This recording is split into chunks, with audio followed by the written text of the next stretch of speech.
Bom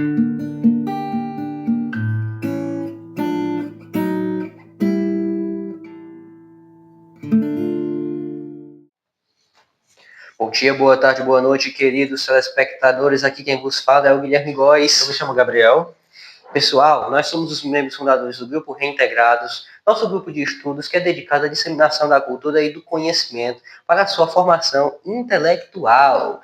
E como a gente está sempre aqui buscando trazer temas bastante atuais e que sejam de relevância para você que está nos assistindo, hoje nós iremos falar também sobre outro tema que por vezes é um tema polêmico, porque gera muita discussão. Nós vamos falar sobre o que, Gabriel? Hoje, pessoal, nós iremos falar sobre os principais obstáculos da agricultura sustentável. Nós iremos entender como que a imposição estatal, a imposição social ao microempreendedor rural, ao microempreendedor do campo, pela adoção de métodos mais sustentáveis na sua produção agrícola, como isso acaba acarretando impactos na própria agricultura no geral, na produção de alimentos, na comercialização. Nós iremos entender um pouco isso. Quais são os principais obstáculos que impedem o empreendedor, ou ao menos o microempreendedor do campo, produtor rural, de adotar métodos mais sustentáveis de acordo com as tendências sociais. Guilherme, eu gostaria de entender seu ponto de vista a respeito disso. O que você acha que é crucial nessa questão? O que mais acaba impulsionando essa resistência do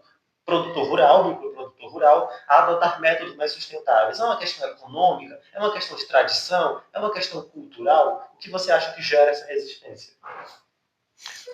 Olha, muitas vezes o que acontece é que o produtor, ele muitas vezes ele não tem acesso a um tipo de técnica que seria uma técnica mais sustentável. Olha, um exemplo que é muito bom da gente estar trazendo, a gente pensa, por exemplo, aqui de um cara que não é um proprietário grande, um grande proprietário de terra, que ele não tem uma disponibilidade financeira, inclusive material, para conseguir utilizar uma técnica para limpar o seu terreno para que ele possa plantar. Então, o que ele vai fazer? Ele pode coivarar o local, tacar fogo em tudo. É um método bastante antigo, era utilizado aqui no Brasil, inclusive por indígenas, já desde antes da época colonial, e ele traz, inclusive, prejuízos para o próprio produtor, porque esse método danifica o solo, torna o solo menos fértil. Mas o cara vai estar utilizando aquilo dali porque justamente é o que ele dispõe. Então quando a gente trata tem várias questões que a gente pode tratar, cara. Muitas vezes a gente tem que lidar com essa tensão entre aquilo que é o ideal e aquilo que as pessoas têm na mão, aquilo que de fato pode ser feito. A gente pensa, por exemplo, na questão dos agrotóxicos, que já é uma discussão muito, muito, muito antiga. Eu me lembro que ainda criancinha de pré, eu não sei. Tu chegou a fazer um pré, cara, na tua época? Pois é, eu tinha uns acessos a alguns livros que eram das minhas tias.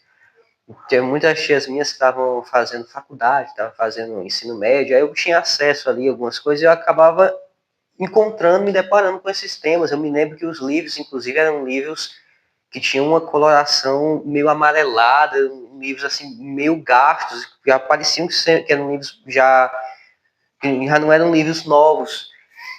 E naquela época a gente já via que tinha esse tipo de discussão, e a gente pensa, cara, vai saindo sempre novos estudos que vão mostrando que a utilização de agrotóxicos ela é prejudicial à saúde das pessoas que estão consumindo aquele produto também.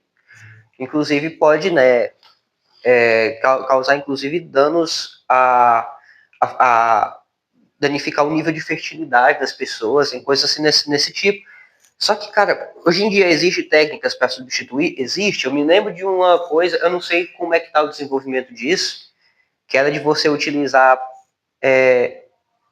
uma espécie de agrotóxico biológico, porque existem predadores de pragas, aí você utilizar os predadores para controlar as pragas da plantação.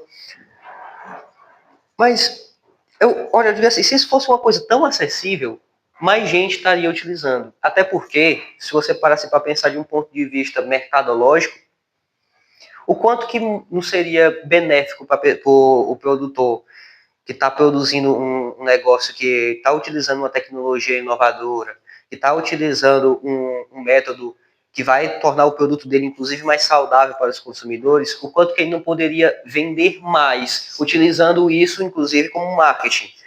Cara, então, assim, eu acredito que se isso fosse um negócio tão acessível, eu não sei como é que é o nível de acessibilidade disso, né? Eu não sou agricultor, não trabalho nessa área, mas eu acredito realmente, se fosse um negócio tão acessível, muito mais gente estaria utilizando e a gente teria, nós que somos consumidores, teríamos muito mais opções de consumo também. Seria um negócio ótimo para o mercado. Mas que parece que não é uma coisa tão acessível assim. Então eu acredito que esse é a principal barreira. Essa é a principal barreira. Algumas pessoas acabam, né, indo para um lado que acredita que deveria haver uma espécie de órgão fiscal que devesse controlar o mercado nesse nível. Eu acho que isso é uma espécie de extravagância, cara. Até porque muitas vezes a motivação dessas pessoas é uma motivação meio estranha. Eu não sou muito a favor, sei lá, nós vamos adotar aqui uma metodologia que pode prejudicar várias pessoas, mas porque se a gente continuar do jeito que está, a gente vai dificultar a reprodução do mosquito cor-de-rosa que só voa de marcha ré. Então, muitas vezes é um negócio assim desse nível, entende? O que a gente tem que fazer então? A gente tem que ter a noção de que nós não podemos danificar os recursos que são necessários para que a gente sobreviva, porque a gente está vivendo nesse mundo, afinal de contas. E a gente tem que ter um respeito também. Cara, olha, eu me lembro que a gente havia feito um vídeo já bem antigo, eu sei que estou tangenciando o tema, mas é porque eu acho que isso é uma chamada legal para um dos nossos primeiros vídeos, que eu não me lembro. Ou vai ficar aqui nas telas finais, viu? No final do vídeo, nosso vídeo sobre um tema ambiental, que a gente falava, né, a respeito de como que os antigos eles entendiam que o ser humano deveria respeitar a natureza. Isso é uma coisa que eu acho bastante interessante, porque existe uma conexão profunda entre o ser humano e a natureza. Mas, enfim, na questão da agricultura em si, eu acredito realmente que essa questão da acessibilidade que as pessoas têm as técnicas sustentáveis, a todas essas tecnologias, ele é a principal barreira. Realmente. Aí, Guilherme, eu gostaria de abordar aqui alguns pontos, que, por exemplo, complementando a sua fala, até mesmo puxando o gancho que você levantou. Realmente, a gente não tem tanta profundidade nisso, mas aparentemente dá-se a entender que as pessoas não têm um microprodutor rural, ele não tem tanto acesso a isso. Tanto pela questão de falta de estímulos governamentais, é imposto socialmente, é imposto pelo Estado essa tendência de adotar métodos mais sustentáveis, mais benéficos ao meio ambiente, só que não é oferecido recurso para que ele consiga fazer aquilo, porque ele segue já um padrão, um método que é tradicional para ele, como esse daí que você falou, de queimar o terreno, porque é mais prático, é mais rápido, e ainda que seja prejudicial para ele mesmo, para a sua produção, ele já está acostumado com aquilo, é o que ele tem à sua disposição. Então, assim, além dessa questão financeira, de falta de investimento, realmente, para a adoção de métodos, para uma transição para métodos mais sustentáveis, também tem essa questão cultural. Se a pessoa já é habituada a fazer de um jeito, você não pode simplesmente, não tem como apenas chegar com o capital, oferecê-la um método, se ela não quiser, se ela não demonstrar resistência, porque ela pode não saber, ela pode não achar necessário, ela pode não achar tão prático quanto o método que ela já fazia.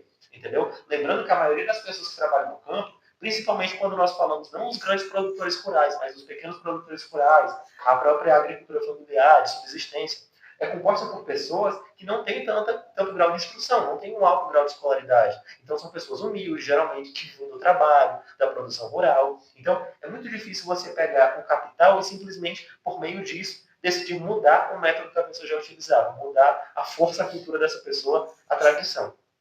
Mas em relação à tradição, Guilherme, o que você acha que poderia ser feito, por exemplo, para nossos representantes políticos, ou então para a própria sociedade, para mudar esse pensamento mais enraizado nesses microprodutores rurais? O que você acha que poderia ser feito para mudar esse aspecto da resistência? Poderia ser oferecido, sei lá, palestras, campanhas educacionais, campanhas profissionais, mostrando os benefícios de métodos alternativos mais sustentáveis? O que você acha a respeito?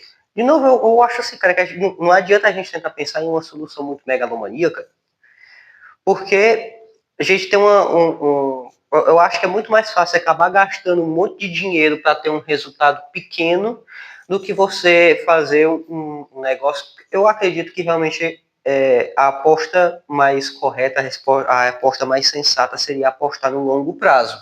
O que a gente poderia fazer, por exemplo? Eu acredito que as pessoas deveriam buscar ter um grau de instrução maior. A pessoa que de repente ela vai, sei lá, cara, tem muita gente hoje em dia no Brasil que vai herdar uma quantidade muito grande de terra. Então a pessoa deveria buscar uma instrução para poder cuidar da sua propriedade de uma forma mais adequada. A pessoa que de repente ela queira ser um produtor rural também deveria fazer esse tipo de processo. Então, assim, eu acho que é uma coisa que parte muito da questão da educação, do nível de educação que as pessoas têm, do nível de capacidade que as pessoas têm e como que elas conseguem conceber soluções variadas, soluções diferentes para cada situação, para cada problema que possa surgir dentro desse âmbito. Porque muitas vezes, realmente, a pessoa ela pode ir buscar uma solução que talvez não seja a melhor solução, mas talvez seja a solução mais rápida, seja a solução que seja mais acessível. Inclusive, ela pode, inclusive, se prejudicar por causa disso, mas ela não consegue pensar em alguma coisa que possa ser melhor. Às vezes isso acontece muito. Então, isso é uma coisa que a gente tem que prestar muita atenção. E talvez uma coisa que a gente deveria também prestar atenção é que muitas vezes parece, né, que as pessoas que estão buscando, que estão fazendo a propaganda da agricultura sustentável, parece que elas estão tentando boicotar os produtores tradicionais, parece que elas estão tentando boicotar a agricultura em si, não querendo ajudar, não querendo fazer com que as pessoas evoluam do estágio 1 para o estágio 2. Então, assim, isso é uma coisa que a gente tem que prestar atenção e buscar realmente estar se desenvolvendo. Sim, a questão da intenção, né? O que você almeja nesse processo de transição. Pessoal, esse foi o nosso debate, espero que vocês tenham gostado. Se você gostou, não esqueça de curtir, de deixar o seu like, de se inscrever, assinar o sininho de notificações para você não perder as próximas gravações. Se você tem algum comentário, alguma sugestão de próximo vídeo, alguma crítica construtiva, alguma ideia de coisa que nós podemos adotar, não esqueça de comentar. Agradecemos a atenção. Até a próxima. Tchau, tchau, pessoal. Tchau.